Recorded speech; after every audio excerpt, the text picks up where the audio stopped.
Salam damai sejahtera Tuhan kita Yesus Kristus menyertai kita sekalian. Selamat jumpa kembali dalam renungan harian Santapan Jiwaku di masa Prapaskah. Dan semoga hari ini kita semua dalam keadaan sehat walafiat.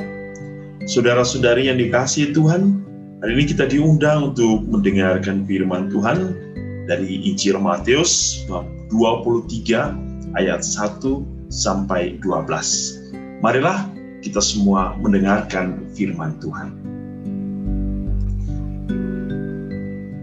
Inilah Injil Yesus Kristus menurut Matius. Sekali peristiwa berkatalah Yesus kepada orang banyak dan murid-muridnya, ahli-ahli Taurat dan orang-orang Farisi telah menduduki kursi Musa.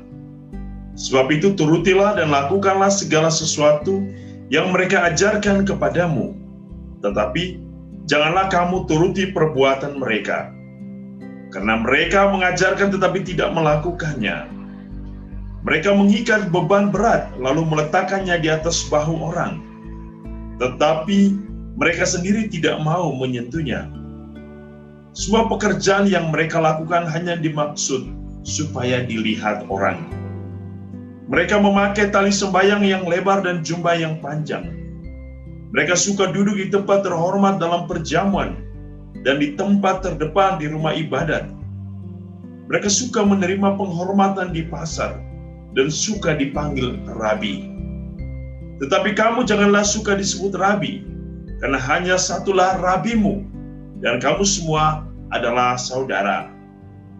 Dan janganlah kamu menyebut siapapun bapa di bumi ini, karena hanya satulah Bapamu, yaitu Dia yang di surga.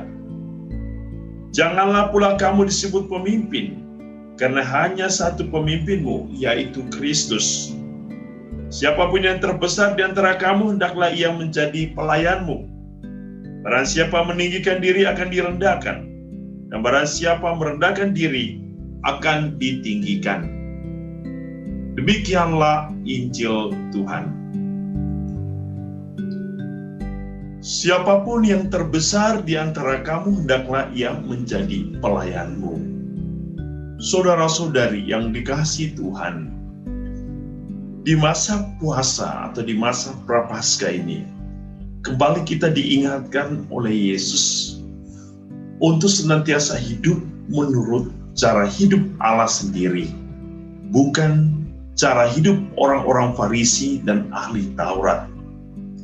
Orang-orang Farisi dan ahli Taurat, mereka hidup hanya untuk mencari jati diri, untuk mendapatkan identitas, popularitas, dan nama. Mereka melakukan supaya dilihat orang. Mereka membuat sesuatu supaya dipuji orang, dihormati. Tetapi yang dikehendaki oleh Yesus adalah semangat pelayanan. Pelayanan harus dijiwai oleh semangat kerendahan hati. Jiwa yang mau memberikan hidupnya bagi sesama. Jiwa yang mau melayani dengan ketulusan, bukan dengan satu perbuatan semu seperti orang Farisi dan ahli Taurat.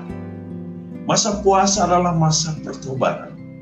Pertobatan yang diminta oleh Yesus adalah pertobatan hati, jiwa, pikiran, atau pertobatan dalam keseluruhan hidup seseorang.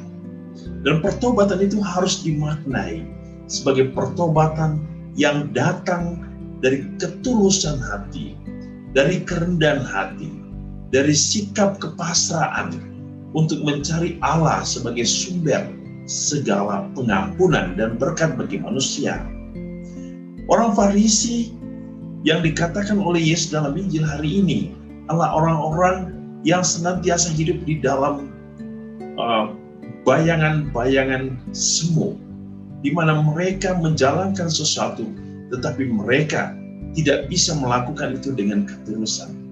Mereka memberikan suatu perintah, hukum kepada orang lain, tetapi mereka tidak mampu melakukan sesuatu dengan ketulusan dan semangat yang senantiasa membawa orang kepada jiwa pelayanan. Oleh karena itu, saudara-saudari, di masa puasa pula kita dipanggil untuk bisa menjadi pelayan bagi sesama, melayani sesuatu dalam semangat kerendahan hati, melayani sesuatu dengan ketulusan, dengan cinta yang sempurna, bukan oleh keterpaksaan, bukan untuk mencari nama, popularitas, atau jati diri, atau untuk membuat identitas kita terkenal. Melayani yang diminta oleh Yesus adalah memberikan hidup kita secara sempurna bagi orang lain yang dilandasi atas dasar cinta Allah yang bersemayam di dalam diri kita. Oleh karena itu, saudara-saudari, marilah dalam masa puasa ini kita memperbaharui lagi niat, intensi kita dalam melakukan sesuatu istimewa dalam pekerjaan dan pelayanan kita, baik di rumah kita, di gereja, maupun dalam masyarakat.